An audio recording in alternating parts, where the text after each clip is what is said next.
Yo, this is Marcella.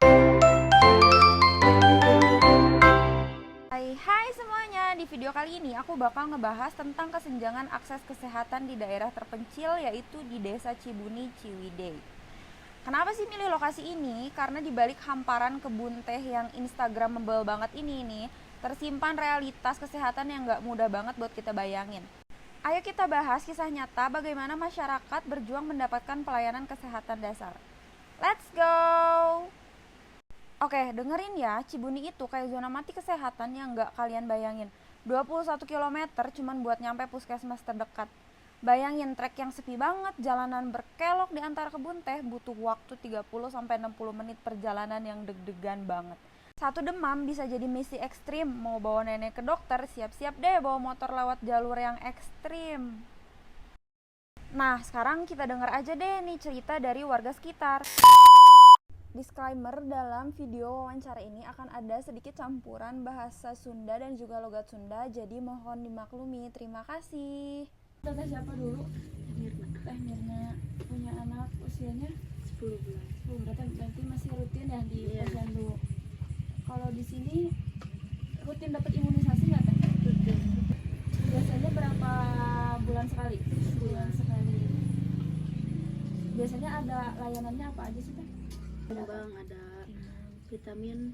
Kalau ada bidannya Oh, kalau ada bidan Iya. dikasih vitamin. Gratis nggak teh atau gratis. gratis? Kalau di sini ada BPJS tapi semuanya. Sampai Di BPJS kalau ke puskesmas dipakai. iya. Pakai. Kalau ke rumah sakit kan Nah, kalau ke rumah sakit gimana? Ada teh, maksudnya ada pernah di sini. ada. Itu gimana? Aku sering. Oh, tadi sering. Iya. Kenapa? Aku waktu itu kan lagi menyusui. Mm-mm. Si air asinnya menggumpal gitu. Jadi Bengkak. iya bengkak Oh. dioperasi. Ke rumah sakitnya gimana? Pakai ambulans gitu? Enggak, pakai mobil sendiri atau dari Cibun dari klinik. Udah ke klinik. Iya. Tadinya ke klinik dulu. Iya, Terus laporan. langsung ke rumah sakit. Iya. Berarti di sini ada ambulan kata kita. Enggak ada, paling di desa. Ya kalau dari desa suka ada tapi Kalau yang darurat. yang darurat. Iya. Tapi kebanyakan nyewa mobil tetangga gitu. Oh, Kan karena- jauh. Oh, nunggunya Biasa, lama iya. ya. Tapi setahun sekali suka ada pemeriksaan. Setahun gitu. sekali tapi Ya, kadang 2 kali setahun tuh. pemeriksaan dari desa. Dari ya klinik Dari desa. klinik. Itu biasanya apa? Kayak darah gitu, Iya. kasih Iya, gratis tapi gratis. Nah, jadi itu adalah wawancara dengan warga sekitar dan bagaimana keadaan yang mereka hadapi sebenarnya. Nah, sekarang kita akan masuk ke sesi pendapat ahli yang saya pilih, yaitu mahasiswa semester 3 dari Fakultas Kedokteran yang aktif dalam bidang sosial juga. Halo, perkenalkan saya Kezia, mahasiswa semester 3 pendidikan dokter yang kebetulan sudah beberapa kali melakukan pengabdian di desa-desa dengan pengecekan kesehatan gratis.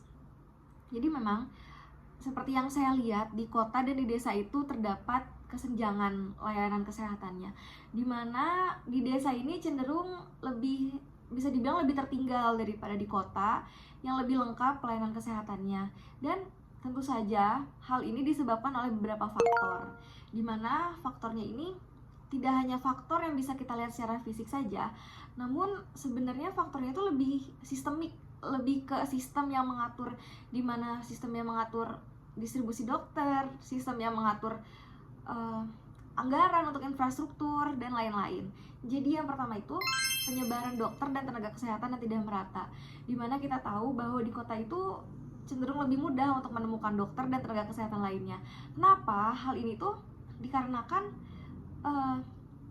adanya mekanisme distribusi yang kurang baik dari pemerintah pusat sendiri, di mana dokter itu kan tidak pasti mereka itu membutuhkan fasilitas seperti fasilitas kesehatan untuk melayani, kemudian fasilitas untuk penelitian, fasilitas untuk kenyamanan dan keamanan kerja, dan fasilitas untuk jenjang karir mereka, di mana mereka itu menemukan bahwa di kota lebih memadai daripada di desa, sehingga kurangnya peminat tenaga kesehatan untuk berpindah dari kota ke desa.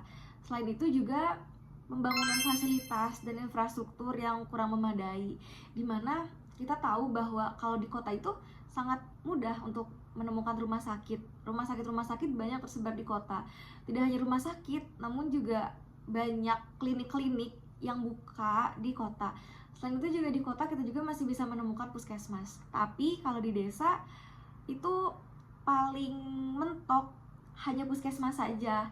Kemudian itu pun kalau fasilitas kesehatan yang memadai. Seringkali di puskesmas itu fasilitas kesehatannya terbatas. Kemudian selain itu juga adanya latar belakang sosial ekonomi yang mempengaruhi ini. Jadi pemerintah pusat itu menganggap bahwa untuk masyarakat desa ini yang penyebarannya cenderung lebih sedikit, untuk yang masyarakatnya cenderung sedikit daripada di kota ini, dikebelakangkan gitu hak-haknya. Jadi lebih mengutamakan hak masyarakat di daerah kota. Tapi kita itu sebenarnya yang idealnya kita itu butuh fasilitas yang merata, dan ini tuh sangat berbahaya. Kenapa? Karena jika fasilitas kesehatan tidak merata, maka angka kematian dan angka kesakitan di desa ini cenderung bisa lebih tinggi gitu. Penyakit yang sebenarnya itu bisa dicegah seperti diabetes, hipertensi itu cenderung terlambat penanganannya saat sudah adanya komplikasi berat. Kenapa? Karena untuk medical check up sendiri itu hanya bisa dilakukan di saat-saat tertentu. Sementara untuk masyarakat kota kan bisa setiap saat, karena kan terdapat apotek, terdapat puskesmas yang memadai, banyak fasilitas kesehatan yang memadai mereka untuk melakukan pengecekan kesehatan begitu. Sementara kalau di desa ini ya baik lagi ketahuannya kalau misalkan sudah ada komplikasi berat gitu, dan itu tentu sangat membahayakan. Kemudian untuk solusinya tentu saja dari pemerintah pusat sih, ini punya andil besar, bahwa pemerintah pusat itu dia harus meratakan pembangunan baik di desa maupun di kota. Jadi jangan yang kotanya dibangun tapi desanya itu ditinggalkan begitu. Kemudian mungkin juga bisa memberikan skema insentif yang lebih menarik untuk dokter dan tenaga kesehatan, dimana di sini tuh tapi insentif itu bukan hanya soal gaji yang menjanjikan, honor yang menjanjikan, tapi juga keamanan dan kenyamanan dokter dan tenaga kesehatan dalam bekerja di desa. Pemerintah pusat harus bisa menjamin itu semua supaya dokter dan tenaga kesehatan lain ini tertarik gitu untuk melakukan pelayanan kesehatan di desa-desa. Kemudian karena di sini itu masih terbatas pelayanan kesehatan ya, jadi untuk hal terdekat yang bisa dilakukan itu memberikan edukasi ke masyarakat desa, dimana hal ini tuh bisa berperan untuk mencegah penyakit dengan memberikan edukasi seperti misalkan untuk pasien diabetes gitu. Untuk mencegah diabetes berarti kan kita harus memberikan edukasi untuk mereka itu berolahraga dan menjaga makanan gitu. Jadi penyakit-penyakit ini bisa dicegah gitu di desa.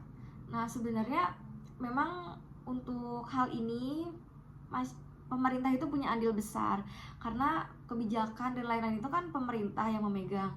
Jadi ya semoga kedepannya bisa dilakukan kebijakan yang tidak hanya menguntungkan untuk masyarakat kota dalam layanan kesehatan, tapi juga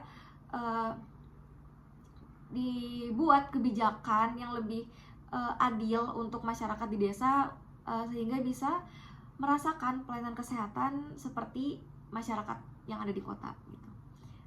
Mungkin sekian dari saya, terima kasih. Cibuni bukan sekedar satu titik di peta Indonesia, ia adalah cerminan kesenjangan kesehatan yang lebih besar.